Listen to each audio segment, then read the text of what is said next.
Je lirai quelques versets dans Acte 3 concernant la guérison d'un boiteux de naissance et nous tirerons quelques applications pour notre foi. Il est dit que Pierre et Jean montaient ensemble au temple. À l'heure de la prière, c'était la 9e heure. Il y avait un homme boiteux de naissance qu'on portait et qu'on plaçait tous les jours à la porte du temple, appelé la Belle, pour qu'il demande l'aumône à ceux qui entraient dans le temple. Cet homme, voyant Pierre et Jean qui allaient y entrer, leur demanda l'aumône. Pierre, de même que Jean, fixa les yeux sur lui et dit « Regarde-nous ». Et il les regardait attentivement, s'attendant à recevoir d'eux quelque chose. Alors Pierre lui dit « Je n'ai ni argent ni or, mais ce que j'ai, je te le donne au nom de Jésus-Christ de Nazareth. Lève-toi et marche. » Et le prenant par la main droite, il le fit lever. Au même instant, ses pieds et ses chevilles devinrent fermes. D'un saut, il fut debout. Et il se mit à marcher, il entra avec eux dans le temple, marchant, sautant et louant le Seigneur. Tout le monde le vit, marchant et louant Dieu. Il reconnaissait que c'était celui qui était assis à la belle porte du temple pour demander l'aumône, et ils furent remplis d'étonnement et de surprise au sujet de ce qui lui était arrivé. Comme ils ne quittaient pas Pierre et Jean, tout le peuple étonné accourut vers eux au portique dit de Salomon. Ce récit ici de Acte 3 met en évidence le ministère des apôtres, le ministère apostolique de Pierre et de Jean. Et ici, il y a l'unité de deux hommes qui sont pleins du Saint-Esprit, pleins de foi et pleins aussi de discernement. La Bible nous dit qu'il se faisait beaucoup de miracles et de prodiges par les mains des apôtres. Plaise au Seigneur que tous ses serviteurs, que tous ses servantes soient aussi animés du Saint-Esprit, animés de foi, animés du discernement de la vie d'en haut, de la vie de l'Esprit. Plaise au Seigneur qu'il puisse se servir de nous au travers de dons, de guérisons, de dons de miracles, car il y a tant de misère, il y a tant de gens liés autour de nous, tant de gens qui sont encore malades, des estropiés, des gens, voyez-vous, qui ont besoin de Jésus, et le Seigneur veut se servir de nous, le Seigneur veut se servir de toi aussi pour apporter une bénédiction à tes proches. Deux hommes ici, Pierre et Jean, qui sont unis, et ils sont aussi fidèles. Ils montaient ensemble au temple pour prier le Seigneur. Une rencontre ici de deux hommes de Dieu et d'un boiteux de naissance. Et il n'y a pas d'hasard. Le hasard n'existe pas avec le Seigneur. Le Seigneur prévient un temps où il va te visiter. Le Seigneur a prévu un temps où il va te bénir. Peut-être que c'est en cet instant où tu entends ma voix. Le Seigneur a des bénédictions pour toi, comme pour cette Samaritaine. La Bible nous dit qu'il fallait que Jésus passait par là. Il fallait que Jésus rencontre cette femme pour se révéler à elle. Et Dieu met tout en œuvre pour se trouver sur notre route. Jésus s'est trouvé sur ma route à un moment donné. Et Jésus veut se trouver aussi sur ta route, sur ton chemin. La question est, qu'allons-nous faire de ce Jésus? Est-ce que nous allons lui ouvrir les portes de notre cœur au message de sa parole? Ou est-ce que nous serons incrédules? Ou est-ce que nous serons indifférents? Tout va dépendre bien sûr des dispositions de notre cœur. Plaise à Dieu que tu ouvres aussi les portes de ton cœur. Un homme boiteux de naissance, ça ne marche pas pour lui. Et peut-être que pour toi aussi dans ta vie, rien ne marche. Peut-être que tu es las, tu en as marre de la vie, tu es fatigué, tu es chargé. Peut-être que tu es lié par des vices, par des chaînes. Tu es malheureux au fond de toi, mais sache que Jésus est là. Sache que tu peux invoquer le nom de Jésus, parce que Jésus a été crucifié, c'est vrai, mais il est aussi ressuscité, il est vivant, il vit au siècle et des siècles, et il est près de tous ceux qui l'invoquent et qui crient vers lui. La Bible nous dit quand un malheureux crie, l'Éternel entend et le délivre de toutes ses détresses. Un homme boiteux ici de naissance. Nous sommes tous boiteux de naissance à cause du péché, à cause du mal qui habite en nous. Le péché a tout dévié dans nos vies. Le péché nous rend sans force. Et le péché, voyez-vous, paralyse l'homme. Pourtant, l'homme, souvent, n'est pas sans instruction. L'homme a quand même des compétences, des dons, du savoir-faire. Mais les hommes sont boiteux, voyez-vous, boiteux à cause du péché.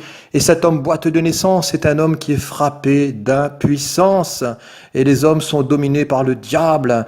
Les hommes sont dominés par le vice. Les femmes, les hommes, les jeunes hommes, les jeunes filles sont dominés par l'alcool, par la drogue, par le sexe, par la violence, par l'impiété, par le mensonge, par l'idolâtrie. Cet homme ici était placé tous les jours à la porte du temple. mais il restait le même. Voyez-vous, il restait dans la même condition. Les temples ne peuvent pas changer notre vie. Les baptistes, les chapelles, les coutumes religieuses ne pourront pas changer ta vie. L'homme ne peut pas changer l'homme. Fondamentalement, Jésus peut complètement changer ta vie. Au nom de Jésus, dans le nom de Jésus, par Jésus, tu peux recevoir la bénédiction du Seigneur. Cet homme ici, il va mendier. Cet homme ici, il va quémander. Cet homme ici demande des sous. Il va recevoir des jambes. Verset 4, Pierre, de même que Jean, fixa les yeux sur lui et dit, regarde-nous, regarde-nous. Et l'ordre de Pierre ici n'était pas destiné à faire de la pub pour eux, pour lui et pour Jean. Mais Pierre et Jean n'étaient pas, voyez-vous, des vedettes. Pierre et Jean n'étaient pas des stars évangéliques. Et il dira, pourquoi vous étonnez-vous de cela, de ce miracle ? Pourquoi êtes-vous étonnés? Comme si c'était par notre propre puissance, comme si c'était par notre propre piété que nous eussions fait marcher cet homme loin de là. C'est ni à cause de notre propre puissance, ni à cause de nos efforts, de notre intelligence, de notre théologie. Ce n'est pas parce que, voyez-vous, nous avons une certaine piété, non. Ce n'est pas à cause de tout cela que cet homme a retrouvé la santé, mais c'est à cause du nom merveilleux de Jésus, de ce Seigneur merveilleux, de ce Jésus glorieux. Pierre va refuser ici tout éloge et Pierre va refuser ici tout mérite. Cela ne revient qu'à son Seigneur, qu'à son Christ. Verset 13, Dieu a glorifié son serviteur Jésus. Et Jésus a dit que sans moi, vous ne pouvez rien faire. Cet homme espérait un peu d'argent, mais Pierre et Jean n'avaient pas d'argent. Eux-mêmes, ils étaient pauvres, ils étaient auparavant pêcheurs de métier, mais ils avaient tout quitté pour suivre Jésus. Je n'ai ni argent ni or. Et le Seigneur avait fait découvrir à Pierre une pièce de monnaie dans la bouche d'un poisson. Et dans Matthieu 17, il est dit, va à la mer et jette l'hameçon et tire le premier poisson qui viendra, ouvre-lui la bouche et tu te trouveras un statère. Et c'est-à-dire que tu vas trouver une pièce d'argent, prends-la et paie l'impôt pour nous deux. Pierre et Jean, voyez-vous, étaient de simples hommes. Ils n'étaient pas riches. Mais si Pierre et Jean n'avaient pas d'argent, ils avaient la présence de Jésus. Ils avaient la présence de Dieu. S'ils n'étaient pas riches en finances, ils étaient riches dans la foi. Il y avait dans leur cœur quelque chose qui brûlait. Il y avait la puissance du Saint-Esprit. Il y avait la parole de Dieu. Je n'ai ni argent ni or, mais ce que j'ai, je te le donne. Au nom de Jésus de Nazareth, lève-toi et marche. Ce que j'ai, je te le donne. Nous voulons nous aussi vous partager notre foi. Nous voulons aussi vous donner ce que nous avons reçu. Paul dira, nous en enrichissons plusieurs. Ce que j'ai, je te le donne. Jésus est le don de Dieu. À la Samaritaine, Jésus lui avait dit, si tu connaissais le don de Dieu, le don gratuit de Dieu, c'est la vie éternelle dans le Christ. Le don de Dieu, c'est le Christ, c'est le cadeau de Dieu. Christ est le cadeau de Dieu pour toi, accepte-le. Tu n'as pas besoin de payer, tu n'as pas besoin de faire pitié, tu n'as pas besoin d'aller faire des carêmes, de sauter la mer, d'aller à Lourdes ou d'implorer quelques idoles que ce soit. Non, reste simple. Accepte le cadeau par la foi, invoque le nom de Jésus, tourne-toi vers lui. Ça paraît si simple. Les gens sont tellement embourbés par les idées religieuses, par l'éducation religieuse, par les œuvres. Et voyez-vous qu'ils ont du mal à comprendre ce qu'est un cadeau. Est-ce que tu aimes les cadeaux ? Est-ce que tu aimes les cadeaux? Prends ce cadeau merveilleux que Dieu te donne. Ce cadeau, c'est le Christ Jésus. Dans le don de Dieu se trouve le nom de Dieu. Et Isaïe dira qu'un enfant nous est né, un fils nous est donné, et la domination reposera sur son épaule. Et il parle du Christ. On l'appellera admirable, conseiller, Dieu puissant, Père éternel et prince de la paix. Le nom de Jésus est puissant. Et son nom, voyez-vous, renferme sa personne, son nom renferme ce qu'il est. Et on ne prend pas le nom de Jésus en vain. Dans Actes, chapitre 19, verset 13, la Bible nous dit que quelques exorcistes juifs ambulants essayèrent d'invoquer sur ceux qui avaient des esprits malins le nom du Seigneur Jésus, en disant « Je vous conjure par Jésus que Paul prêche ». Ceux qui faisaient cela étaient 7 fils de Sheva, Juif, l'un des principaux sacrificateurs. L'esprit malin leur répondit, « Je connais Jésus, et je sais qui est Paul, mais vous, qui êtes-vous » Et l'homme dans lequel était l'esprit malin s'élança sur eux, se rendit maître de 2 d'entre eux et les maltraita, de telle sorte qu'ils s'enfuient de cette maison nue et blessés, nous dit la Bible. Et cela fut connu de tous les Juifs et de tous les Grecs qui demeuraient à Éphèse, et la crainte s'emparait d'eux, de tous, et le nom du Seigneur Jésus était glorifié. On ne prend pas le nom du Seigneur en vain. Ces exorcistes juifs ici ont reçu une raclée. Voyez-vous, parce qu'on ne se moque pas du Seigneur. Le nom de Jésus est puissant. Ce nom nous donne accès à toutes les bénédictions divines. Et Jésus a dit, si vous demandez quelque chose en mon nom, je le ferai. Au nom de Jésus de Nazareth, lève-toi et marche. L'action de Jésus se poursuit. Et dans Marc 16, Jésus dira, voici les miracles qui accompagneront ceux qui auront cru. En mon nom, dira le Seigneur, ils chasseront les démons, ils imposeront les mains aussi aux malades, et les malades seront guéris. Le Seigneur travaillait avec ses disciples. Il confirmait sa parole par des miracles qui l'accompagnaient. Lève-toi et marche. D'un saut, il fut debout et il se mit à marcher. Quel miracle! Quand nous pensons, voyez-vous, à tout ce processus lent, à tout ce processus difficile par lequel un jeune enfant apprend à marcher. Cet homme était boiteux de naissance et voyez-vous, il va se mettre à sauter, à marcher, à louer Dieu. Pas besoin de kinésithérapeute, pas besoin de rééducation.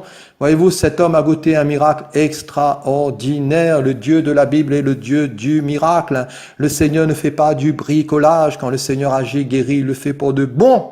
Et il n'y a rien à rajouter, il n'y a rien à enlever. Et on comprend bien ici qu'il s'agit bien d'un miracle. Verset 7, et le prenant par la main droite, il le fit lever. Au même instant, ses pieds et ses chevilles devinrent fermes. Jésus nous rend capables de marcher. Et Jésus nous rend capables aussi de marcher en nouveauté de vie. Le Seigneur veut nous communiquer une vie nouvelle pour que nous marchions en nouveauté de vie. Dieu aime l'homme, Dieu t'aime, Dieu m'aime. Dieu aime le pécheur, la pécheresse qui se repent, mais Dieu n'aime pas le péché en nous. Jésus est venu pour régler le problème du péché. Et il ne faut pas mourir dans ses péchés. Il ne faut pas rester loin de Dieu à cause du péché. Ce qui te coupe de Dieu, c'est ton péché. Ce qui sépare l'homme de Dieu, c'est le péché. Le salaire du péché, c'est la mort. Le don gratuit de Dieu, c'est la vie éternelle dans le Christ. Christ est venu pour régler le problème du péché. Christ est mort à la croix, il a pris nos péchés dans son corps. Par l'œuvre de la croix, tu peux être libéré de ton péché. Le Seigneur peut te donner un cœur nouveau, une vie nouvelle. Il peut te faire naître d'en haut. Le Seigneur peut te régénérer. Il peut changer ta vie. Il peut te donner un avenir, de l'espoir et de l'espérance. C'est une vérité, ce n'est pas que des mots. Je te le dis avec mon cœur parce que je suis heureux que tu entendes ce message, parce que je sais que le Seigneur est en train de te parler. Je sais que ta vie va changer. Je sais que le Saint-Esprit est puissant pour bouleverser les cœurs et que la main de Dieu est forte, que la main de Dieu est invisible. Le Seigneur va changer ta vie mauvaise, ta vie de méchanceté, ta pauvre vie. Le Seigneur va se manifester à toi et par la puissance du Saint-Esprit, le Seigneur va te faire naître d'en haut. Il va déposer en toi sa vie divine. Il va déposer en toi sa parole. Il va te faire naître par une puissance de vie, de résurrection. Et tu vas goûter à une vie forte qui va te permettre de vaincre le péché. Jésus nous rend capables de marcher en nouveauté de vie sur le péché, sur la mort, sur le diable, sur les démons, sur les échecs. En Jésus, il n'y a pas d'échec. Reste en lui, demeure en lui, attache-toi à lui, car en lui est la force. Jésus nous rend capables de marcher aussi comme des enfants de lumière dans un monde de ténèbres, dans un monde, voyez-vous, qui bien souvent est étranger à l'agneau, au Christ, mais tu peux marcher comme un enfant de lumière à la tête haute, parce qu'en Christ, tu as bien sûr la victoire. Il entra dans le temple, cet homme marchant, sautant et louant Dieu. Cet homme était content, voyez-vous, il était joyeux. Et quand Dieu nous guérit, quand Dieu répond à nos prières, quand Dieu fait un miracle pour nous, quand il nous exauce, quand il ouvre une porte, peut-être pour le travail, pour la famille, pour un mari inconverti, peut-être pour les études d'un membre de notre famille, je ne sais pas, une bénédiction, ou surtout une guérison, eh bien sûr qu'on est heureux. Bien sûr qu'on est joyeux et on implore le Seigneur, on le loue, on l'adore, on le glorifie, on le célèbre. La prophétie d'Ésaïe ici s'accomplit. Alors le boiteux sautera comme un cerf. Ésaïe 35. Il entra dans le temple, marchant, sautant et louant Dieu. La parole de Dieu s'accomplit toujours. Une transformation complète, un homme libéré, un homme heureux, un homme guéri, un homme qui peut maintenant travailler, subvenir à ses propres besoins, un homme joyeux, il saute, il loue Dieu. Et dans la foi, il y a de la louange, il y a de la joie, il y a de l'espoir, il y a des remerciements, il y a de l'action de grâce. Loue ton Dieu, loue le Seigneur, bénis le Seigneur, invoque-le. Et le Seigneur va te faire du bien, le Seigneur va te rassasier, il va te guérir. Moïse, dans son cantique, Exode 15, dira « Je chanterai à l'Éternel, car il a fait éclater sa gloire. Il a précipité dans la mer le cheval et son cavalier, qui est comme toi parmi les dieux, ô Éternel. Tu es si magnifique, tu es digne de louange, tu es magnifique en sainteté, Seigneur. Chantez à l'Éternel, car il a fait éclater sa gloire. » Et la gloire de Dieu, c'est Christ. C'est par la foi en Christ qui a donné à ce paralytique cette entière guérison. La gloire de Dieu, c'est Christ. C'est la foi dans le nom du Christ, dans le nom de Jésus, qui a raffermi cet homme.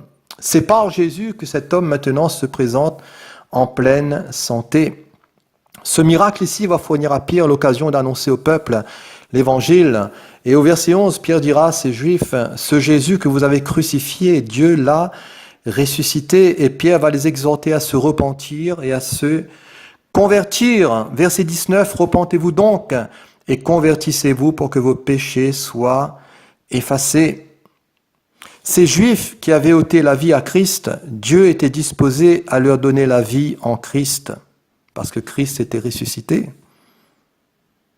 La grâce est infinie. Les plans de Dieu nous dépassent. La miséricorde est illimitée. Le Seigneur est bon. Le salut n'est pas seulement pour les Juifs, il est aussi pour toi, païen, pour moi. Le salut est pour nous. Et on trouve cela dans l'affaire de Corneille. Les fidèles circoncis ont été étonnés que Dieu a même accordé la repentance aux païens et aussi que Dieu leur avait accordé le don du Saint-Esprit. La Bible nous dit que le Seigneur use de patience, ne voulant pas qu'aucun périsse, mais que tous arrivent à la repentance. Et le Seigneur ne tient pas compte des temps d'ignorance, mais il annonce maintenant en tout homme et en tout lieu qu'ils aient à se repentir. Crois dans la bonne nouvelle de Jésus. Crois encore, ne cesse pas de croire et toujours confiance dans le Seigneur. Même si tu connais quelques chutes, même si tu connais quelques tribulations, même si t'arrive de douter, mais toujours confiance dans ce Seigneur et confiance dans l'agneau et confiance dans le sang de Jésus et confiance dans l'œuvre de la croix et confiance dans son incarnation, dans sa crucifixion, dans sa résurrection. Sois béni aujourd'hui. Sois guéri, sois sauvé, sois délivré, sois pardonné et sois pleinement enrichi dans le nom puissant de Jésus.